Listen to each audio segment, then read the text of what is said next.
Hello, in this video I'm going to show you how you can easily create a backup of your WhatsApp chats on your Samsung Galaxy S20 FE.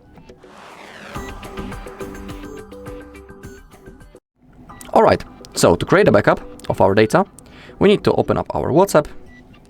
Once we are here, we need to click on those three dots in the top right corner and now click on the settings. Now we need to find chats, scroll down a little and click on chat backup. And now let's also discuss a few things. Let's begin with the Google account. In here, currently, in my case, this Google account is selected. And it means that on this account, to be more precise, in the cloud of this Google account, our backup will be saved and stored. So for example, if you want to restore your chats later, you will need to be logged into the same Google account that you have selected right in here. If you want to add another one, simply click on add and then sign in into other Google account. Now, also simply don't forget a password to this account and the mail itself. Below we have the automatic backups. In my case, currently it's on the monthly. Defaultly this option will be set on off.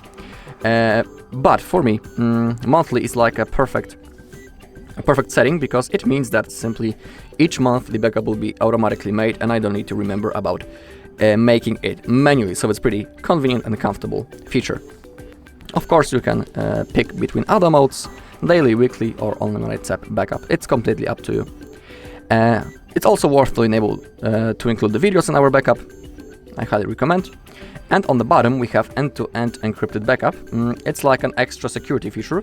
If you choose to turn it on, in here you'll be able to create a unique password that you will need to type in the future.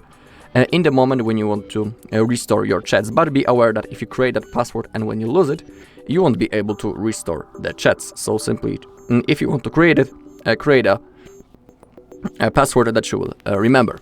But it's not necessary to create a backup. That's like an extra feature. Now let's make sure that we have some free Google storage space.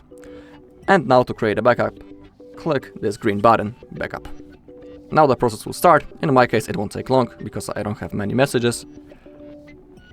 Alright, as we take a look on the last backup right in here, it's the same hour. So it means that everything went successfully. Alright, and that's all in this video. Thank you all for watching. If you found this video helpful, please leave a like, comment and subscribe.